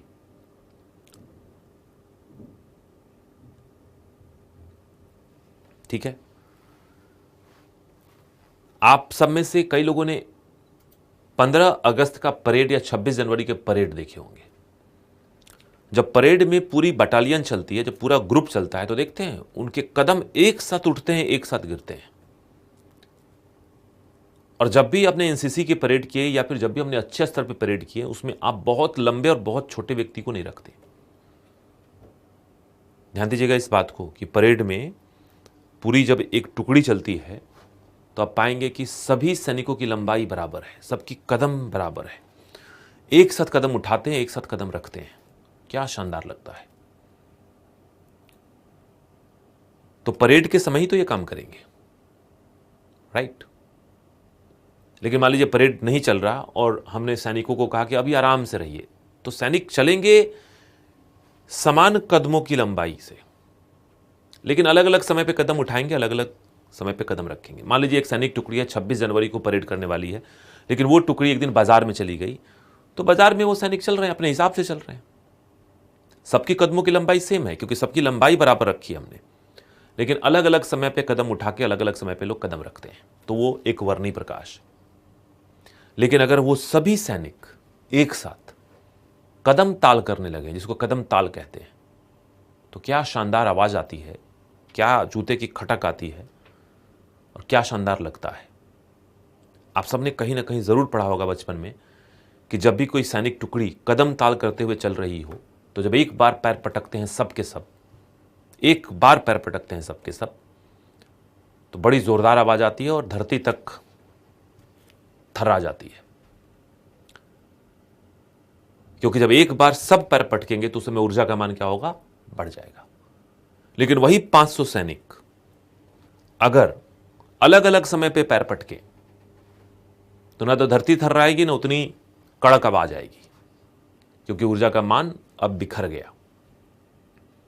बचपन में पढ़ा होगा आपने कि जब भी कोई सैनिक टुकड़ी मार्च करते हुए, कदम ताल करते हुए आगे बढ़ती है और रास्ते में अगर कोई पुल आ जाता है, कोई ब्रिज आ जाती है, तो कमांडर कहता है कि ब्रिज से गुजरते समय कदम ताल मत करना, क्योंकि ब्रिज के ऊपर अगर कदम ताल आपने किया और 500 लोगों ने एक साथ पैर पटक दिया तो ब्रिज में दरार पड़ सकती है, ब्रिज टूट सकता है ना। जैसे कि मान लीजिए जब हम क्लास में बैठते हैं तो भाई 400-500 लोग होते हैं हम लोग, और 400-500 लोग अगर एक दिन खड़े हो जाएं, हालांकि ऐसा कीजिएगा मत, बड़ी मुश्किल से क्लास शुरू हो रही है, तो 400-500 लोग अगर खड़े हो जाएं और खड़े होने के बाद वो 400-500 लोग एक साथ 1 2 3 करके और कदम एक बार पटक दें, तो हो सकता है कि आप फर्स्ट फ्लोर की क्लास से सीधा ग्राउंड फ्लोर पर आ जाएं, लिफ्ट और सीढ़ी की आवश्यकता ही ना पड़े, है कि नहीं। यही कहानी लेजर के साथ है। लेजर प्रकाश ही है, लेकिन इस प्रकाश में जितनी भी तरंगें हैं वो एक साथ उठती हैं, एक साथ गिरती हैं, तो किसी बिंदु पर एक साथ टकराती हैं। और जब किसी बिंदु पर सारी की सारी तरंगें एक साथ टकराएंगी तो उस बिंदु पर ऊर्जा का मान क्या होगा, बढ़ जाएगा। और जब ऊर्जा का मान बढ़ जाएगा तो लेजर वहां छेद कर देगा, है ना। क्लियर है। तो आप समझ पा रहे हैं, इनमें कदमों की लंबाई अलग अलग है और कदम अलग अलग समय पे अलग अलग उठा के रख रहे हैं। इनमें की कदमों की लंबाई एक ही है, लेकिन कदम रखने उठाने का समय अंतराल अलग अलग है। लेकिन लेजर में क्या है, कदम की लंबाई भी एक और कदम उठा के एक साथ रख रहे हैं, यानी कि लहरें एक साथ चल रही हैं, है ना। अब इसी बात को लिखेंगे। लिखिए, लेजर लेजर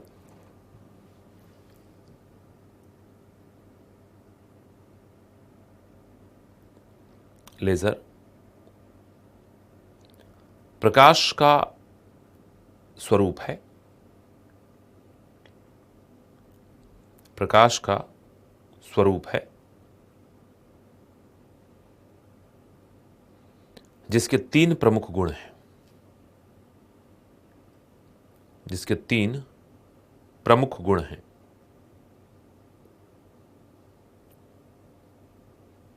जिसके 3 प्रमुख गुण हैं।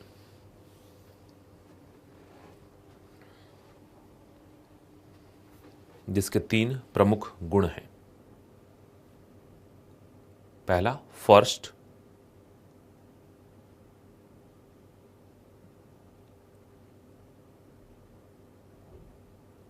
पहला लिखिएगा, लेजर एक वर्णी होता है।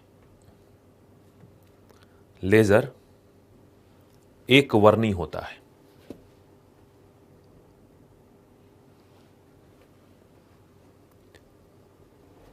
जिसके तरंग दैर्घ्य समान होते हैं।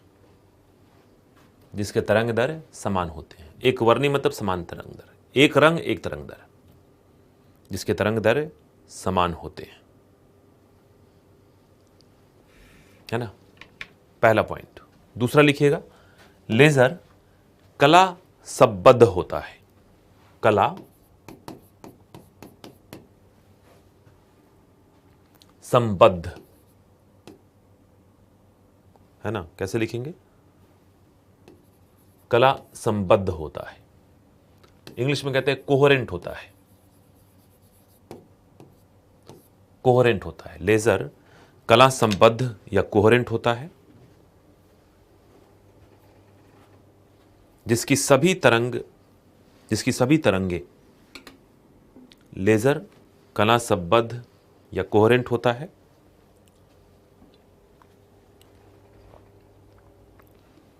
जिसकी सभी तरंगे एक साथ चलती हैं।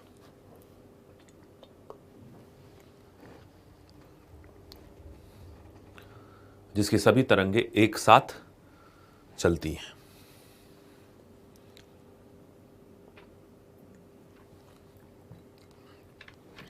फिर लिखिए, सभी तरंगे एक साथ चलती हैं। फिर लिखिए, लेजर संकेंद्रित होता है। संकेंद्रित, है ना। कॉन्सेंट्रेटेड,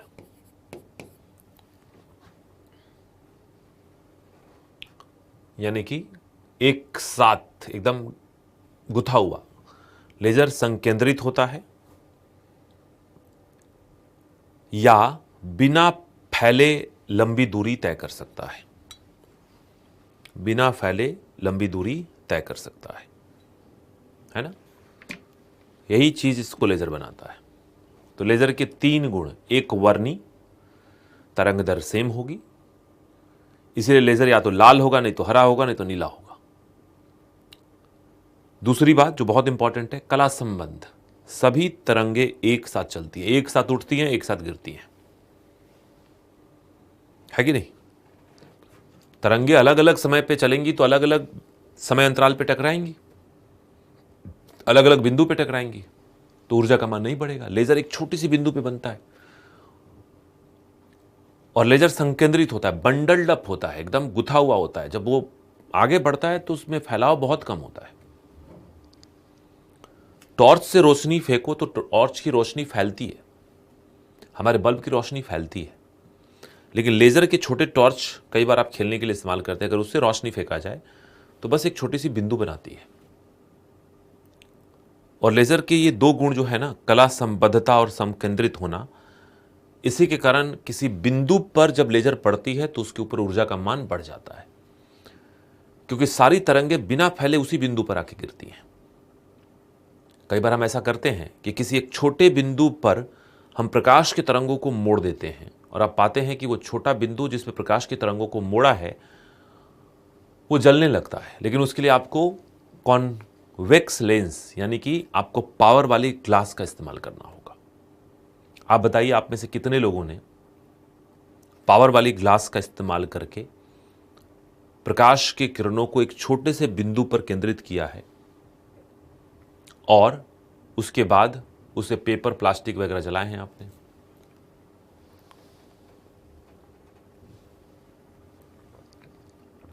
बताइए जरा। जलाए हैं तो लिखिए यस, नहीं तो नो।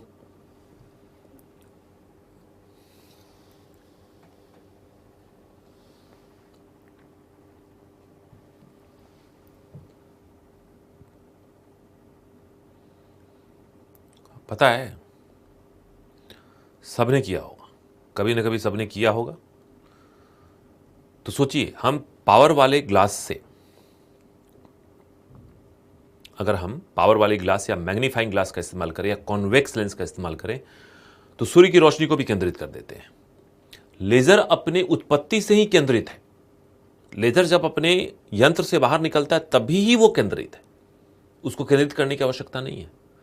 केंद्रित भी है और सारी तरंगें एक साथ चल रही हैं, तो फिर जिस बिंदु पे गिरेगी उसका ऊर्जा कमान इतना बढ़ जाएगा कि आग वग लगा देगा, काट देगा वो मेटल के शीट को, है कि नहीं।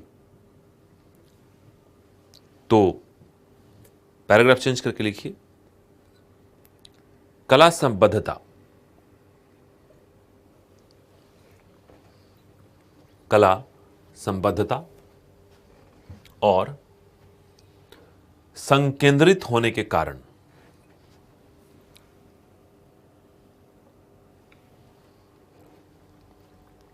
कला संबद्धता और संकेंद्रित होने के कारण लेजर के ऊर्जा का मान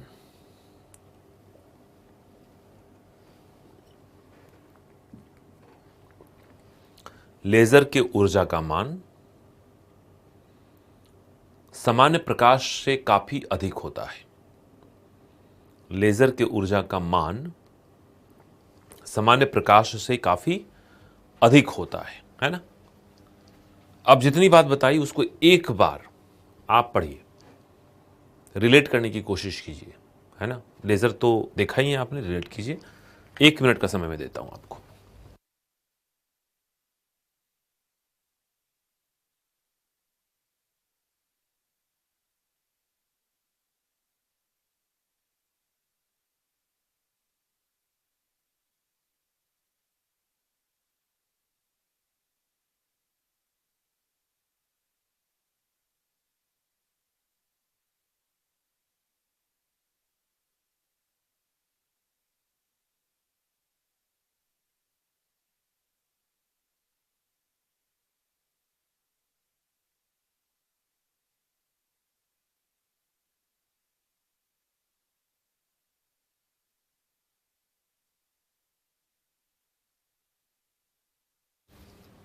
चलिए, आपने लिख लिया तो नेक्स्ट टॉपिक है लेजर के उपयोग। लेजर के उपयोग। तो देखा होगा ना, सैनिक क्षेत्र में लेजर टॉर्च से वो स्नाइपर्स जो होते हैं वो लक्ष्य निर्धारण करते हैं। बहुत दूर से निशाना लगाने के लिए वो लेजर टॉर्च लगाते हैं अपने बंदूक के ऊपर, और अगर माथे पे यहां पे अगर लाल टीका लग गया लेजर का तो गोली भी वहीं लगेगी, है ना। और सिर्फ यही नहीं, अगर वायुयान से भी अगर आप किसी बॉम्ब को गिराना चाहते हैं तो लेजर के द्वारा उसकी मापन और कैलकुलेशन की जाती है कि किस बिंदु पे बॉम्ब छोड़ा जाए तो वो बॉम्ब उसी बंकर पे गिरे जिस बंकर को नष्ट करना है, क्योंकि वायुयान गति में होती है। तो सैनिक क्षेत्र में इसका इस्तेमाल लक्ष्य निर्धारण के लिए किया जाता है। तो लिखिए सैनिक, पहला पॉइंट लिखिए, सैनिक क्षेत्र में लेजर का प्रयोग। सैनिक क्षेत्र में लेजर का प्रयोग लक्ष्य निर्धारण, लक्ष्य निर्धारण तथा संवाद स्थापित करने के लिए, संवाद स्थापित करने के लिए, इशारे देने के लिए, कम्युनिकेट करने के लिए, संवाद स्थापित करने के लिए किया जाता है। संवाद स्थापित करने के लिए किया जाता है ना। यह लेजर का एक उपयोग है, बहुत इंपॉर्टेंट। दूसरा पॉइंट लिखिए, डीआरडीओ ने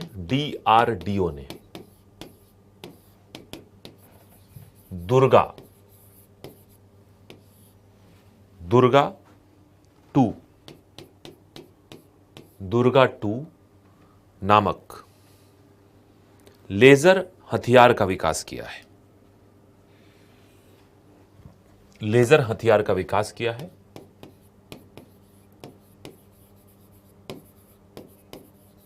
जो एक बीम वेपन है। क्या कहते हैं ऐसे वेपन को? Beam weapon. बीम मतलब प्रकाश, लेजर की बीम छोड़ेगा। काली पढ़ा था ना, काली 5000। दुर्गा 2 का विकास किया है जो एक बीम वेपन है, बीम हथियार है, जो उच्च ऊर्जा लेजर किरणों के द्वारा, उच्च ऊर्जा लेजर किरणों के द्वारा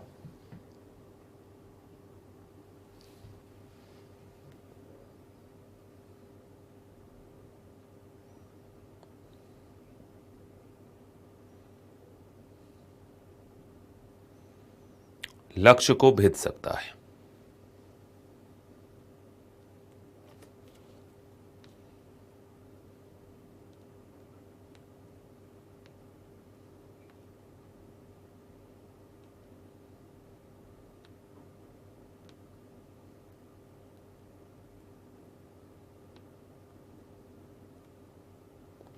लक्ष्य को भेद सकता है ना। फिर लिखिए नेक्स्ट पॉइंट, देखिए औद्योगिक क्षेत्रों में लेजर का प्रयोग, औद्योगिक क्षेत्रों में लेजर का प्रयोग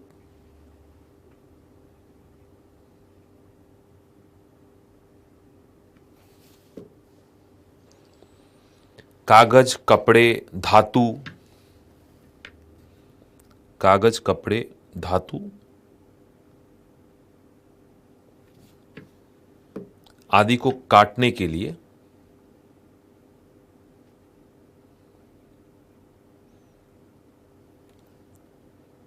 आदि को काटने के लिए किया जाता है।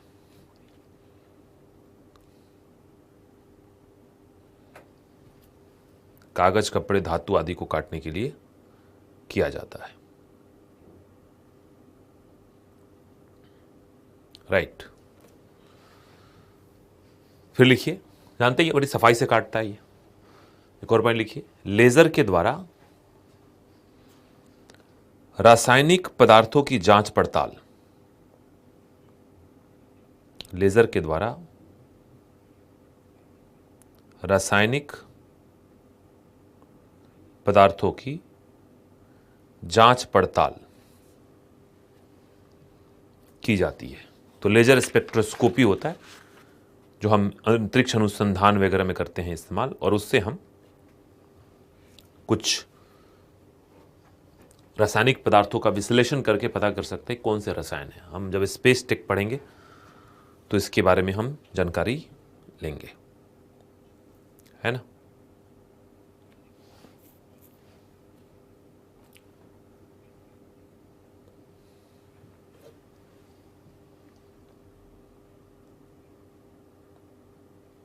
आगे लिखिए, आपने पढ़ा था ना लेजर बिना फैले लंबी दूरी तय करता है। तो बिना फैले लंबी दूरी तय करेगा तो यहां से चांद तक भी लेजर को भेज देंगे ना तो 1 मीटर का ही फैला होता है, इतना ही फैलता है। तो लेजर से हम खगोलीय पिंड की दूरी मापते हैं, है ना। तो लिखिए लेजर के द्वारा, नेक्स्ट, लेजर के द्वारा खगोलीय पिंडों की दूरी मापी जाती है।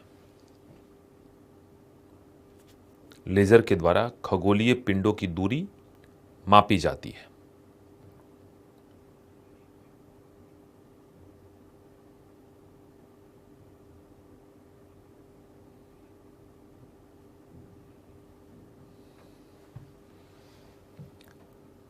और इसके प्रयोग से अंतरिक्ष में उपस्थित, इसके प्रयोग से अंतरिक्ष में उपस्थित, अंतरिक्ष में उपस्थित उपग्रह आपस में संपर्क स्थापित कर सकते हैं, आपस में संपर्क स्थापित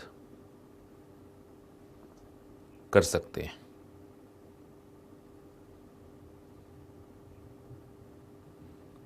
आपस में संपर्क स्थापित कर सकते हैं, राइट। तो दो उपग्रह हैं और लेजर के द्वारा सीधी रेखा में जुड़ जाएंगे और आपस में वो सूचनाओं का आदान प्रदान कर सकते हैं। एक और पॉइंट देखिए आप, आज के डेट में हम ऑप्टिकल फाइबर के द्वारा टेलीफोन की, इंटरनेट की लाइंस को बिछाते हैं। जानते ही होंगे आप, प्रकाशीय तंतु, ऑप्टिकल फाइबर, TIR के समय पढ़ा था। और ऑप्टिकल फाइबर में उसकी क्षमता को और बेहतर करने के लिए हम लेजर का इस्तेमाल करते हैं। तो लिखिएगा, ऑप्टिकल फाइबर संचार में, ऑप्टिकल फाइबर संचार में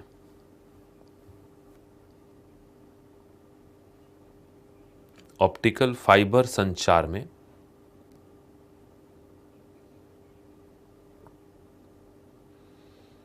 लेजर का प्रयोग किया जाता है, लेजर का प्रयोग किया जाता है,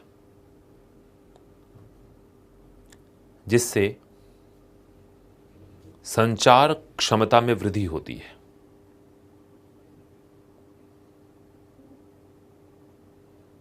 जिससे संचार क्षमता में वृद्धि होती है।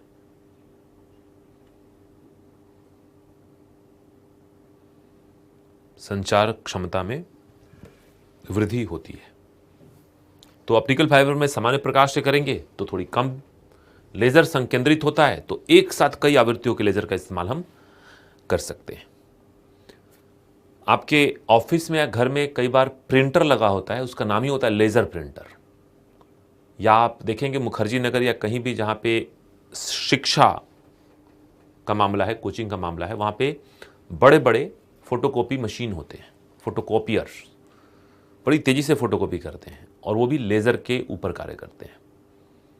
तो लेजर क्या करता है कि पेज को ऊष्मा देता है, उस जगह पे ऊष्मा देता है जहां पे अक्षर छपने हैं। तो ऐसा मान के चलिए कि अगर आपने पेज पे कुछ लिखा है और उसको फोटोकॉपी कराना है तो लेजर जहां जहां लिखा है उसको, उस लिखावट को ऊष्मा देगा। ऐसा मान के चलिए कि लेजर ने पहले उस पेज पे लिख दिया, तो बस जहां पे आपने अपना नाम लिखा है, बस वो आपके नाम वाला हिस्सा जिस पे आपने पेन चलाई है उतना ही गर्म हुआ और उसके ऊपर आके इंक चिपक गया। क्योंकि गर्म था तो इंक पिघल के चिपक गया। ये लेजर प्रिंटर है। तो लिख सकते हैं, लेजर का प्रयोग, लेजर का प्रयोग लेजर प्रिंटर और फोटोकॉपी मशीन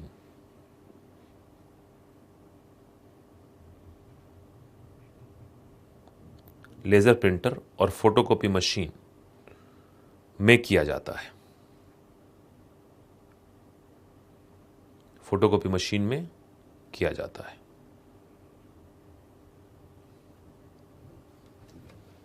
राइट।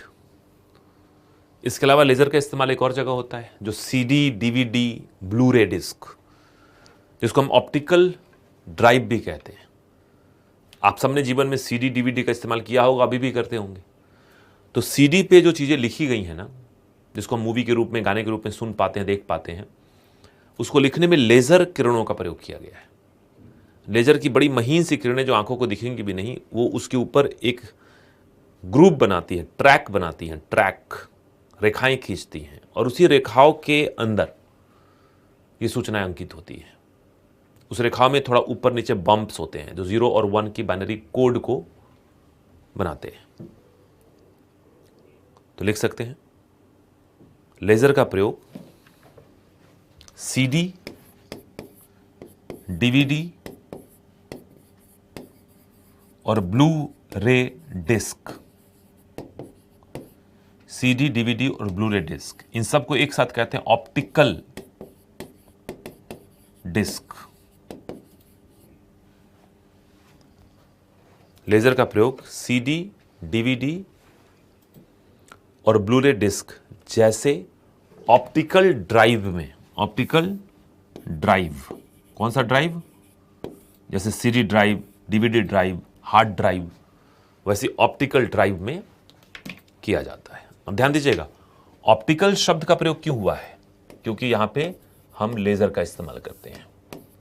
तो लेजर चूंकि प्रकाश का रूप है, इसीलिए ऑप्टिकल शब्द का इस्तेमाल हुआ, यानी कि वो आंकड़े संग्रहण की व्यवस्था जहां पे हम लेजर की सहायता से आंकड़ा संग्रहित करें किसी डिस्क पे, तो उसको ऑप्टिकल ड्राइव करेंगे। सीडी 700 MB का होता है, डीवीडी में स्टोर करने की क्षमता 4.7 GB हो जाती है, और ब्लू रे में 25 GB आप स्टोर कर सकते हैं। तो ये अलग अलग जो ड्राइव है वो अलग अलग स्टोरेज क्षमता के हिसाब से है, सीडी, डीवीडी एंड ब्लू रे। राइट। एक और पॉइंट लिखिए आप, लेजर का प्रयोग बारकोड स्कैनिंग, देखा होगा आपने बारकोड स्कैनिंग, है ना? डिपार्टमेंटल स्टोर पे बारकोड को स्कैन किया जाता है। बारकोड स्कैनिंग, लेजर का प्रयोग बारकोड स्कैनिंग में किया जाता है, बारकोड स्कैनिंग में किया जाता है, तथा इससे 3D होलोग्राम, 3D होलोग्राम की प्राप्ति की जाती है। होलोग्राम मतलब हवा में ही तस्वीर बन गई। 3D होलोग्राम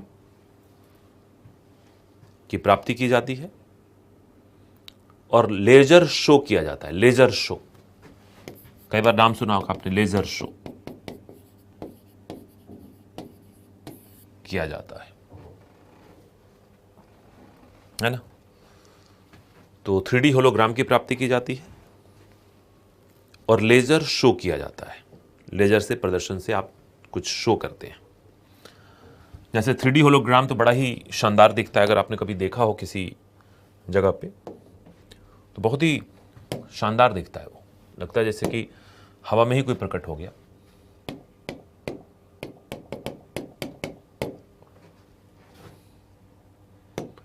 तो ऐसे कुछ 3D होलोग्राम में अगर आपको दिखाऊं, जैसे ये देखिए 3D होलोग्राम है ना? या फिर ये 3D होलोग्राम की कुछ तस्वीरें दिखा रहा हूं मैं आपको, जो रियलिटी में बनाया है। जैसे ये 3D होलोग्राम रियलिटी में है, राइट? टेबल पे ही इसको बना दिया। तो लेजर के प्रयोग से ऐसे 3D होलोग्राम बनाए जा सकते हैं। ये कोई ऐसा नहीं कि चित्र कहीं किसी ने बना के हमें दे दिया है, no, it's not like this. ये चारों तरफ कैमरे होते हैं, कैमरे मतलब प्रोजेक्टर्स होते हैं, उस प्रोजेक्टर से 3D होलोग्राम बनाए जाते हैं, है ना? कुछ तो इसमें ऐसे ही दे दिया है, लेकिन 3D होलोग्राम, जैसे ये देखिए 3D होलोग्राम का world's first multi user hologram table, देख पा रहे हैं आप। अब इसमें चारों तरफ से घूम घूम के भी आप इस पूरे चीज को समझ सकते हैं कि भाई बिल्डिंग बना रहे हैं तो उसमें कौन सी चीज कैसी है। ये 3D होलोग्राम है।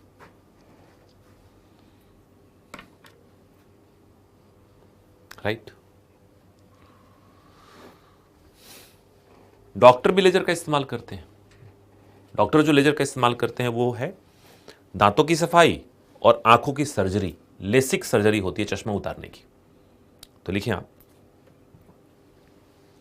लेजर के द्वारा दांतों की सफाई, लेजर के द्वारा दांतों की सफाई और आंखों की सर्जरी, लेसिक, आंखों की सर्जरी लेसिक किया जाता है। आंखों की सर्जरी लेसिक में किया जाता है, दांतों की सफाई में और आंखों की सर्जरी लेसिक में। एक और जगह लेजर का प्रयोग शुरू हुआ है, बहुत मतलब शुरू तो था ही, अब होने लगा है, और वह है लिडार टेक्नोलॉजी। तो लिख सकते हैं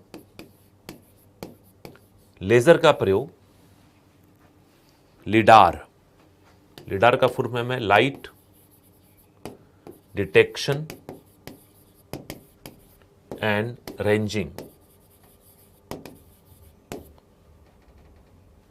लाइट डिटेक्शन एंड रेंजिंग।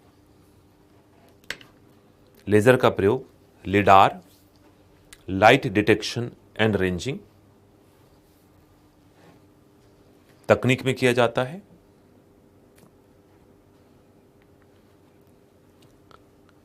और इसके द्वारा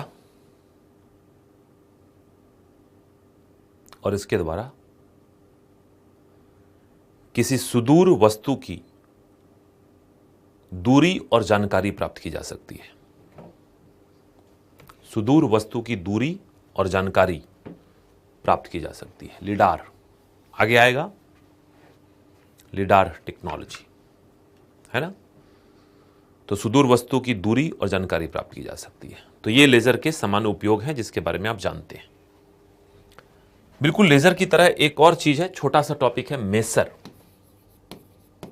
लेजर का ही भाई, प्रकाश के साथ काम किया तो लेजर बना। मेसर माइक्रोवेव है, तो microwave amplification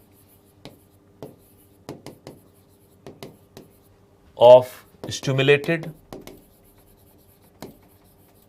emission of radiation, emission of radiation, so that is maser, right? ये मेसर है।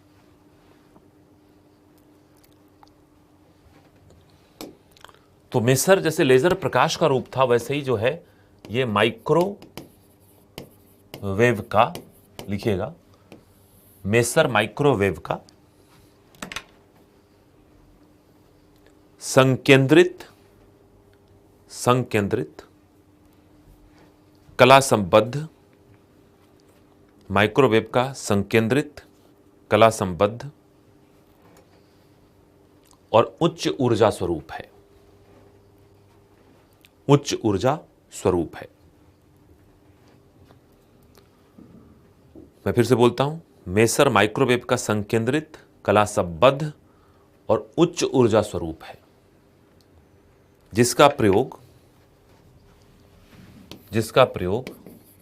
रेडियो टेलीस्कोप जो अंतरिक्ष में लगाते हैं, radio telescope, deep space communication, आगे काम आएगा आपके अंतरिक्ष में, डीप स्पेस कम्युनिकेशन, काफी सुदूर अंतरिक्ष संचार में radio telescope, deep space communication, सुदूर अंतरिक्ष संचार, है ना। उच्च क्षमता रेडार, उच्च क्षमता रेडार, एवं परमाणु घड़ी में, ये सब टॉपिक आएंगे आपके परमाणु घड़ी में किया जाता है। तो मेजर में कुछ ज्यादा नहीं पढ़ना, लेजर पढ़ा बस उसी सिद्धांत में मेसर है, और मेसर में देखा गया कि इसका इस्तेमाल हम अनुसंधानात्मक स्तर पे करते हैं। हम और आप मेसर के संपर्क में कभी आते ही नहीं। तो रेडियो टेलीस्कोप जो सुदूर अंतरिक्ष के घटनाओं की जानकारी देगा, डीप स्पेस कम्युनिकेशन, सुदूर अंतरिक्ष संचार। अब इसरो को मान लीजिए मंगल ग्रह के चक्कर काट रहे मंगलयान से जब संपर्क साधनी थी तो मेसर का इस्तेमाल करेंगे, माइक्रोवेव का इस्तेमाल करेंगे, क्योंकि माइक्रोवेव ही आयन मंडल के अवरोध को पार करके जा सकता है। ऐसे भी याद रखिएगा, अंतरिक्ष में जब भी संचार स्थापित करना हो माइक्रोवेव, और अगर और दूर तक संचार स्थापित करना हो तो मेसर यानी माइक्रोवेव का उच्च ऊर्जा स्वरूप का इस्तेमाल करेंगे। ठीक है, तो हमारा टॉपिक ये कंप्लीट हुआ, और अगली मुलाकात आपसे जब होगी तो हम लोग हीट ऊष्मा टॉपिक से शुरुआत करेंगे, और अगली मुलाकात हमारी जो होगी वो होगी आपकी ऑनलाइन में नहीं बल्कि ऑफलाइन में, आमने सामने, और फिर हम लोग एक बार मिलेंगे और फिर इस यात्रा को आगे बढ़ाएंगे। राइट, तो धन्यवाद आप सबका, आप आएँ और इसको एक बार पढ़िए। बहुत सारे उपयोगिता हैं जिसके बारे में आप जान सकते हैं, बट यही है कि समान स्तर पे हमें जो जानना चाहिए हमने जान लिया। और ये टेक्नोलॉजी है, ये आप जनरल साइंस में टेक्नोलॉजी के कुछ पहलू को पढ़ रहे हैं, क्योंकि हमने प्रकाश पढ़ रखा था, हमने इलेक्ट्रिसिटी पढ़ रखी थी, तो बस प्रकाश का एक स्वरूप था लेज़र, वो पढ़ लिया तकनीक के स्तर पे, और इलेक्ट्रिसिटी पढ़ी थी तो सुपर कंडक्टर भी पढ़ लिया, वो भी एक तकनीक था। ठीक है, तो thank you, thanks a lot.